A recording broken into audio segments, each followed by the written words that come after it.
Y'all ain't noticed since Pooh Shiesty been home, ain't been no 1017 repping.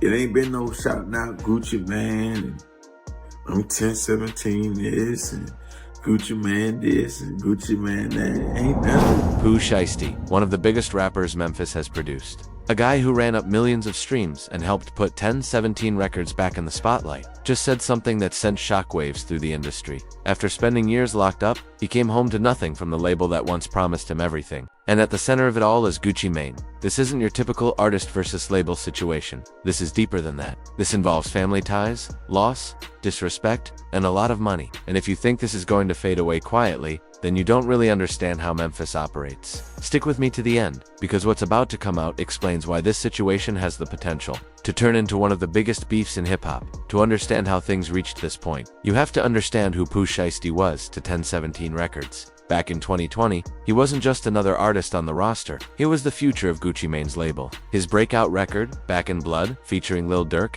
exploded into a cultural moment, pulling in hundreds of millions of streams and turning Pooh Shiesty into one of the hottest names in rap almost overnight. He brought a raw, authentic Memphis street sound that connected with fans nationwide. His debut mixtape Shiesty Season went platinum, and suddenly 1017 was relevant again, in a way it hadn't been for years. Pooh Shiesty wasn't just dropping music, he was generating serious money for Gucci Mane. Then in October 2021, everything shifted. Pooh Shiesty was arrested and later sentenced to 5 years in federal prison on firearms conspiracy charges. For most artists, that's a career killer. Prison usually kills momentum, buzz, and relevance. But somehow, with Pooh Shiesty, the opposite happened. His fanbase stayed solid, his music kept streaming, and the anticipation for his return only grew stronger. During that time, Gucci Mane was very vocal in public, talking about how much he missed Pooh Shiesty, how excited he was for him to come home, and how 1017 was holding things down for their star artist. Gucci even went as far as trimming down the label, keeping only Pooh Shiesty and Fujiano.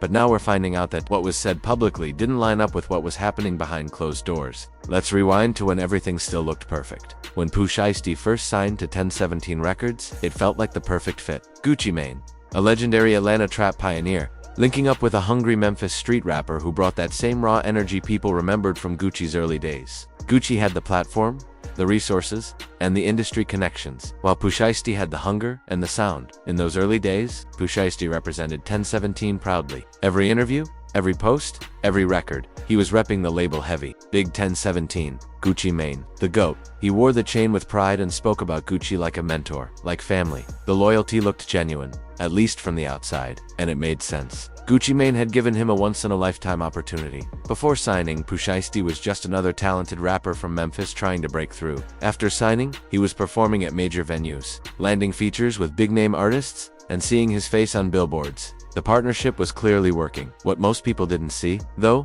is that even before Pooh Shiesty went to prison, there were already issues behind the scenes. Industry insiders were quietly talking about contract problems, about Pooh Shiesty feeling shortchanged, about tension building between artist and label. Nothing public, nothing explosive.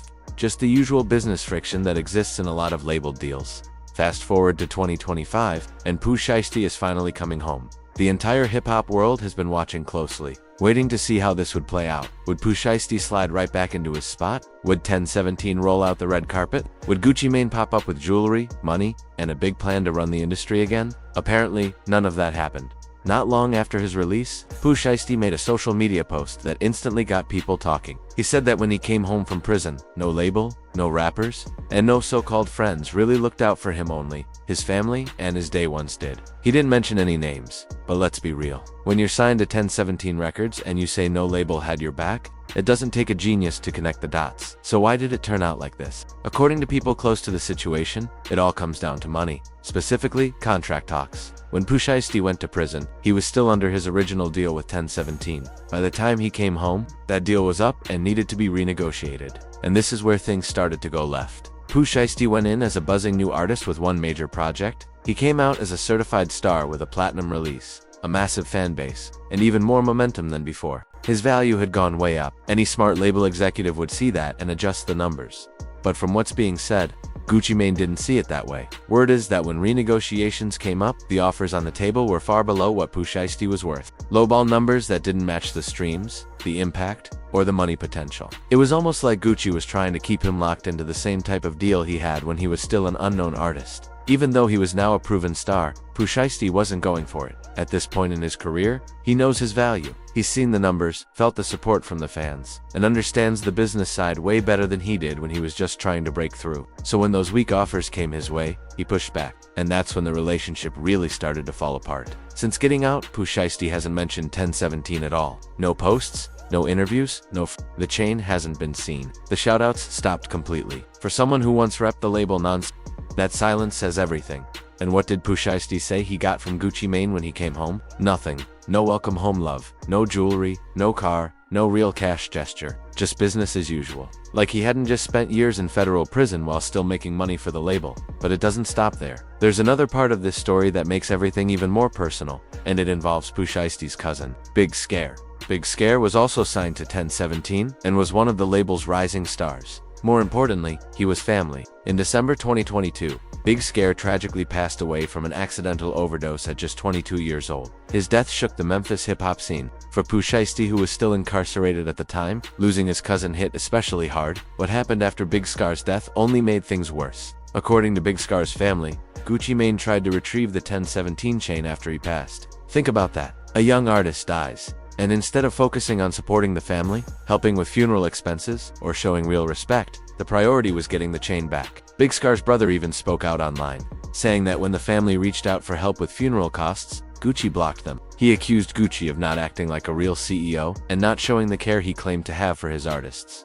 For Pooh Shiesty, seeing his own family treated like that while he was locked up had to hurt deeply. At that point, it wasn't just about contracts or money anymore. It became personal. It was about how Gucci Mane handled his cousin's death and how he treated his blood. And that situation showed Pooh Shiesty exactly who he was really dealing with. Now here's where things get even more complicated. Even if Pooh Shiesty wanted to reach out to Gucci Mane directly, even if he wanted to sit down and really talk this out, he can't. And the reason why is Keshia Kura. Multiple sources have said that Gucci Mane's wife controls his Instagram, manages his phone, and oversees most of his communication. If you're trying to reach Gucci, it goes through her first. She sees the DMIs, monitors the calls, and decides who gets access.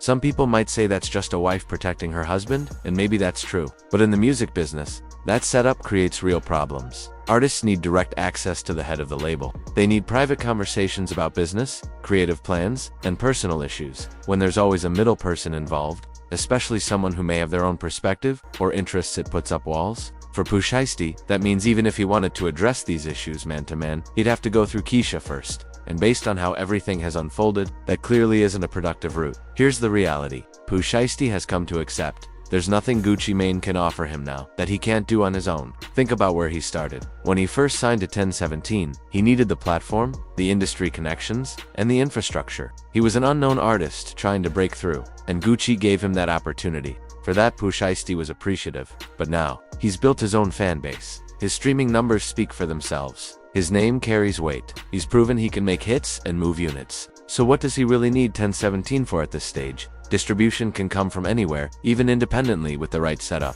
Marketing isn't an issue. His name alone creates buzz. Features don't depend on the label either. Artists want to work with him because of who he is, not because of a logo behind his name.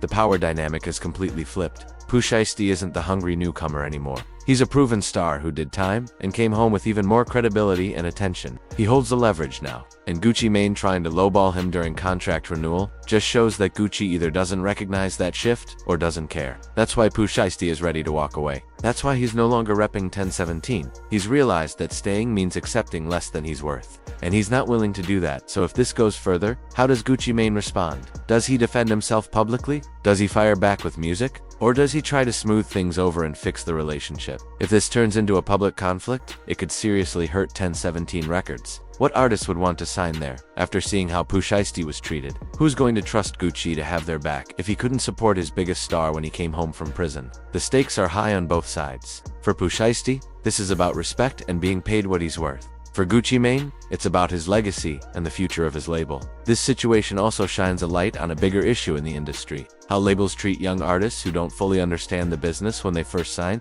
Pooh Shiesty signed when he was hungry, when he needed the opportunity, when he likely would have agreed to almost anything just to get in the door. That's how it starts for most artists. But as they grow and learn their value, those early deals start to feel like chains.